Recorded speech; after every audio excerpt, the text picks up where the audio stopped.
En este podcast vamos a iniciar con algo muy sencillo, como diciendo lo que es los defensores de audiencia. Los defensores de audiencia son aquellos individuos, aquel individuo más bien, que es seleccionado mediante, creo que una votación, para poder defender a las audiencias. ¿Cómo hace esto? Atendiendo dudas, quejas, etcétera, etcétera.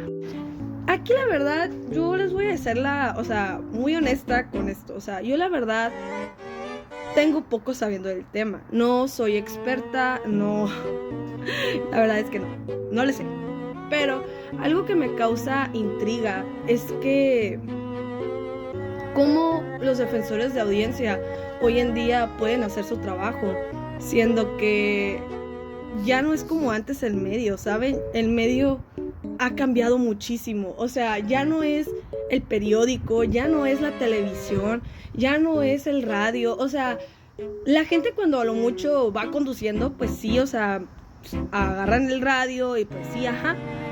Pero sí me doy a entender que es más difícil hoy en día llegar a la audiencia.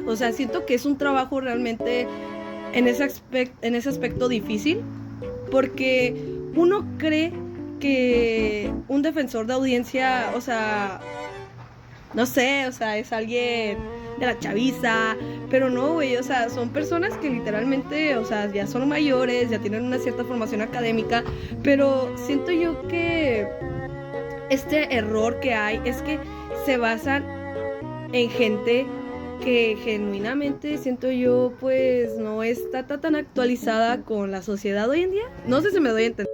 Ojo, no es que los esté juzgando o criticando, pero es desde mi punto de vista como jovenaza de 23 años. La verdad es que siento que llegar a un público joven es muy difícil, ¿saben? Porque si no es un chisme, si no es por trends, es realmente difícil llegar a una audiencia en ese aspecto. Entonces yo me quedé preguntándome, ¿cómo le hacen, hoy en día para llegar a la audiencia? ¿Me explico? Luego, aquí está el tema que me llama mucho la atención, que realmente nosotros como audiencia no estamos educados al 100%, porque nosotros no nos interesamos genuinamente en noticias, nosotros nos interesamos en chismes, nosotros nos interesamos en, hablaron de fulanito de tal, o tal artista le pasó esto, realmente no nos interesamos en lo importante. Me quedé pensando en muchas cosas cuando estuve indagando un poco más del tema y cómo es el trabajo de una persona que es el defensor de audiencias. Hoy en día el defensor de audiencias es el doctor Cuauhtémoc, la verdad olvidé su apellido, pero es el doctor, es un doctor. Entonces me quedé pensando, güey, yo no tenía ni idea que Sonora tenía uno. Entonces, si yo, que soy estudiante, que tengo los medios para informarme, no me había tomado la molestia para averiguar así. Me pregunto cuánta gente allá afuera no estará igual, si no es que peor, porque tener el medio para informarse es sumamente privilegiado, supongo, porque pues no cualquiera va a tener un teléfono, no cualquiera va a tener una red social o un acceso a Wi-Fi o cosas así, ¿me explico?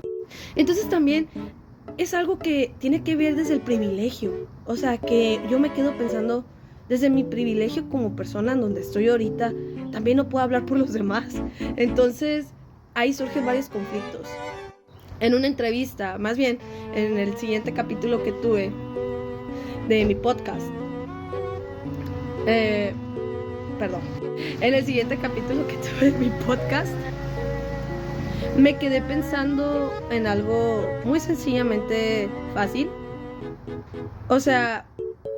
Cuando el muchacho, el reportero Wilber, me estaba comentando cómo fue él como medio, cómo empezó a cambiar su trabajo por una actualización, no sé cómo llamar la verdad, cuando se renueva un artículo o algo así. Entonces, si uso eso, actualización, ya saben a qué me refiero. Cuando hubo un cambio en el artículo de defensores de audiencia, cambiaron muchas cosas con ello, como por ejemplo desde cómo los medios ahora se manejan y se deberían de manejar. Pero algo que también me causa ahí conflicto, que se lo estaba comentando, es que no se respeta del todo este nuevo cambio, porque dentro de todo lo que cabe, o sea, pongámonos serios y pongámonos a pensar, ¿cuántos casos no han habido de gente desvivida?